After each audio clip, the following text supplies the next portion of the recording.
Assalamualaikum warahmatullahi wabarakatuh. Perkenalkan nama saya Asita Nadia Mahya dengan NIM 260022663002 dari jurusan Accounting Binus Online Learning yang akan membawakan video based learning mengenai metode budgeting untuk keuangan pribadi.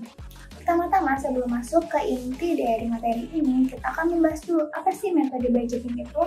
Metode budgeting adalah salah satu cara atau metode yang digunakan untuk melakukan suatu penganggaran atas sebuah perencanaan, baik yang skalanya pribadi maupun skalanya perusahaan.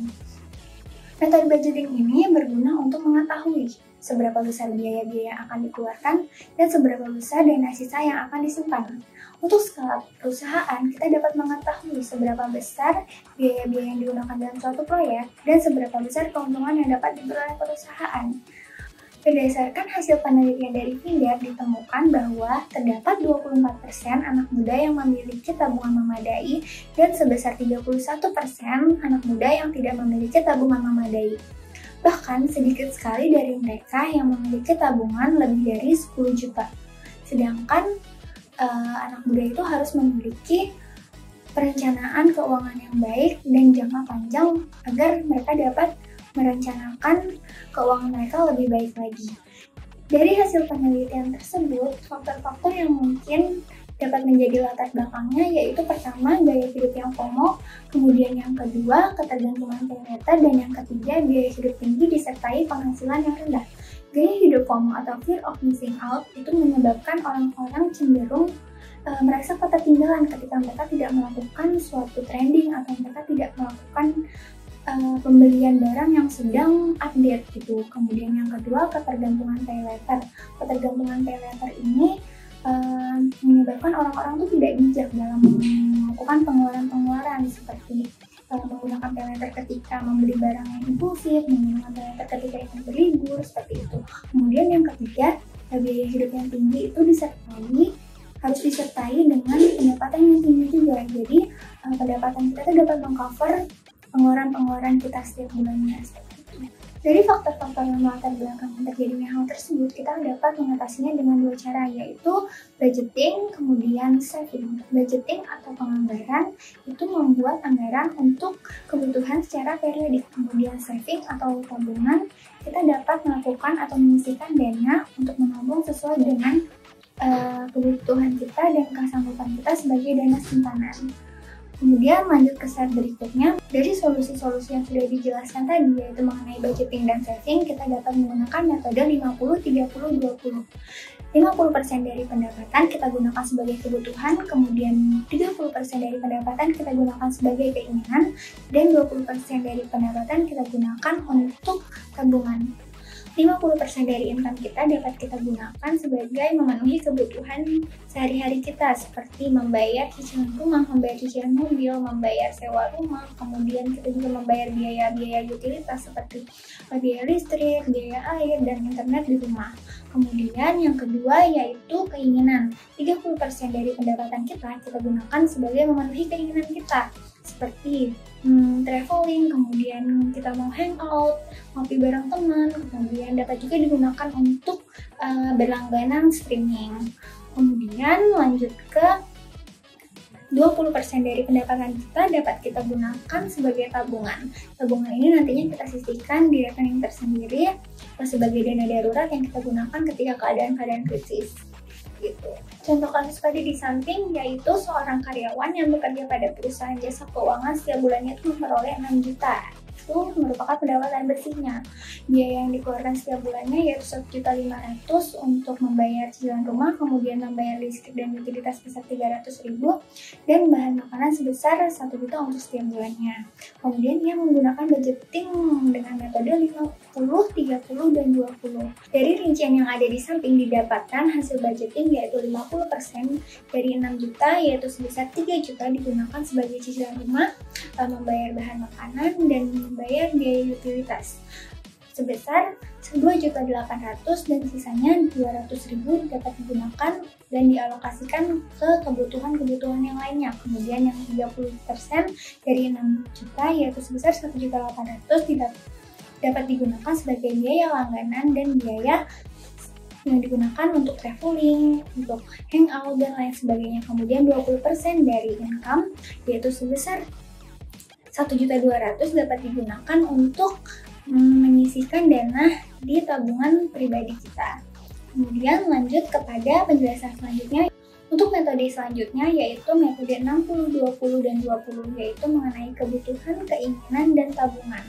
Kebutuhan ini dapat kita gunakan 60% dari income, kemudian 20% dari income yaitu merupakan keinginan, dan 20% lagi dari income merupakan tabungan. Metode yang lainnya yaitu metode 60, 30, 10, dan 10 yang dapat digunakan 60% yaitu untuk kebutuhan, kemudian 30% yaitu untuk keinginan, 10% untuk tabungan, dan 10% lagi untuk amal.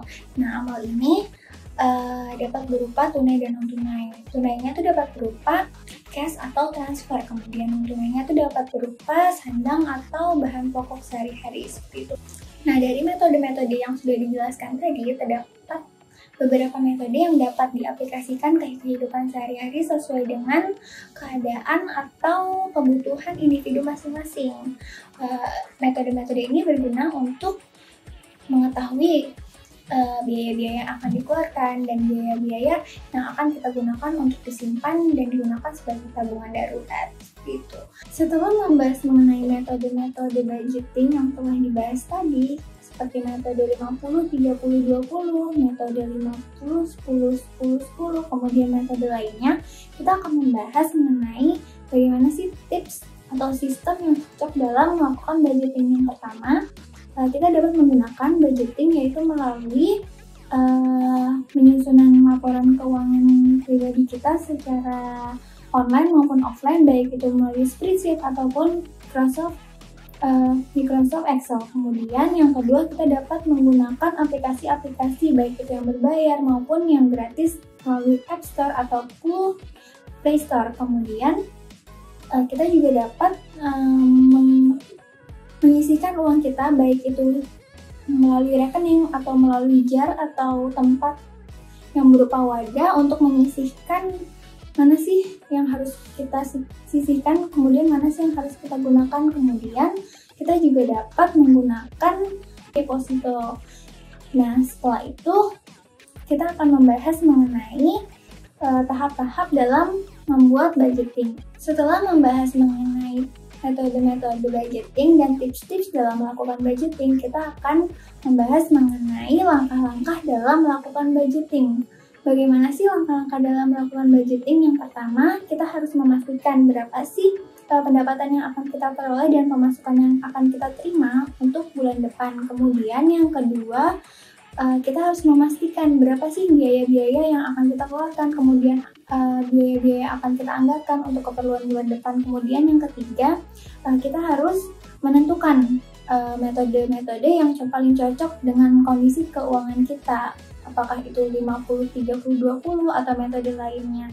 Metode ini tuh harus cocok dengan kondisi-kondisi keuangan kita karena kondisi keuangan setiap orang tuh berbeda-beda. Kemudian yang keempat, kita harus menyisihkan di rekening-rekening tertentu untuk setiap porsi, baik itu kebutuhan, keinginan, dan tabungan. Kemudian yang kelima, kita perlu melakukan monitoring, baik itu melalui Excel, baik itu melalui spreadsheet, kemudian melalui aplikasi-aplikasi lainnya, baik itu yang berbayar maupun yang tidak berbayar. Kemudian kita harus melakukan monitoring setiap bulannya. Dipastikan untuk melakukan monitoring setiap bulannya untuk mengetahui seberapa besar sih saving yang udah kita kumpulkan, kemudian seberapa besar sih biaya-biaya yang sudah kita keluarkan baik bulan ini maupun bulan lalu. Jadi kita memiliki track record dan historical untuk keuangan kita. Nah, dari yang sudah saya jelaskan tadi mengenai metode budgeting, kemudian mengenai tips and trick, kemudian mengenai